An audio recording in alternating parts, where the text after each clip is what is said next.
What is up, guys? We are back with another video. Today's video we're going to be talking about Isaiah 6. I have this amazing little revelation, I guess you would call it, that I heard someone say about this passage, and it just made me it just blew my mind. So I have to share it. Let's get into it. So Isaiah 6, this is when Isaiah has a open vision of going into the throne room of God. Sorry, I cannot talk right now. It says, in the year that King Uzziah died, I saw the Lord sitting on a throne, high and lifted up, and the train of his robe filled the temple. Should I keep reading? Because that's the part I want to talk about right there. Let me just keep reading. Above it stood seraphim. Each one had 6 wings. These are like angels. With 2 he covered his face, with 2 he covered his feet, and with 2 he flew. And one cried to another and said, Holy, holy, holy is the Lord of hosts. The whole earth is full of his glory. And the posts of the door were shaken by the voice of him who cried out, and the house was filled with smoke. So I said, Woe is me, for I am undone, because I'm a man of unclean lips. How many of us would say that to the Lord, would just feel absolutely filthy in front of God? He goes on to say, and I dwell in the midst of a people of unclean lips. For my eyes have seen the King, the Lord of hosts.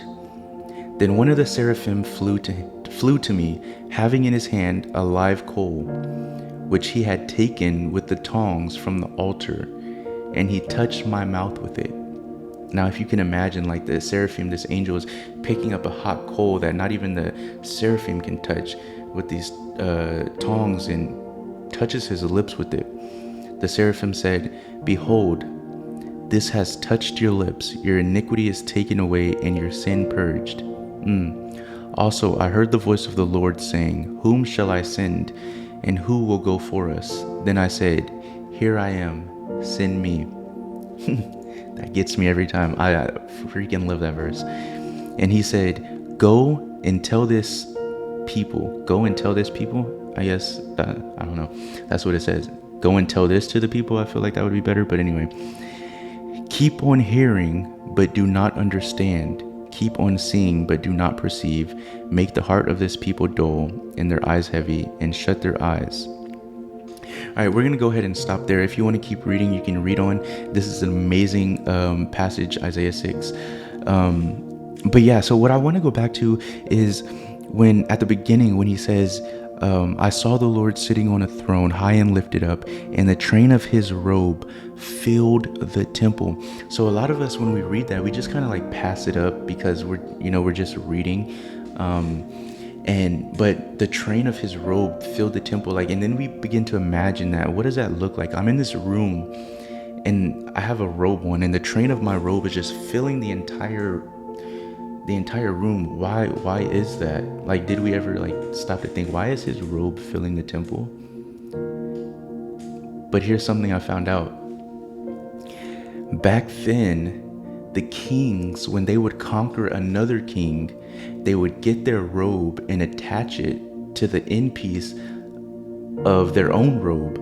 So each king they conquered, they would keep attaching that robe to their robe.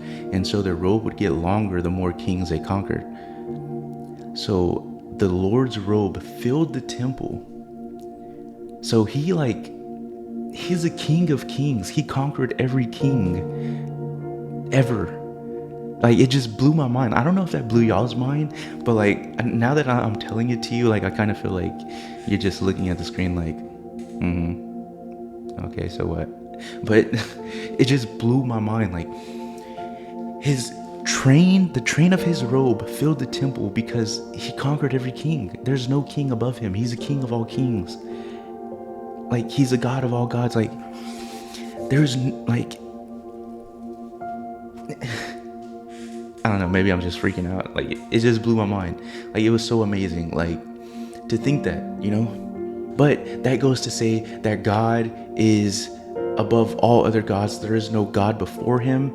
He is a King of kings, the Lord of lords. He conquers over every other thing known to man, every other god, whatever it may be. God, Yahweh, is the one true God. So we only get through him through Yeshua, Jesus. Remember that. But that's what I wanted to bring to you today, and kind of, really just share my excitement about that. I hope you got excited about that also. If you like Isaiah 6, leave a comment down below. If you haven't read Isaiah 6, leave a comment down below. Let me know your thoughts. I can't wait to read your comments, if there's any comments.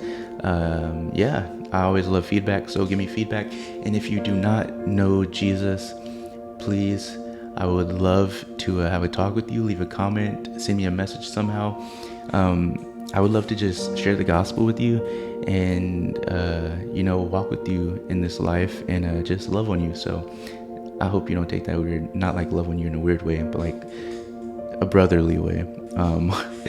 So yeah, love you guys. Peace.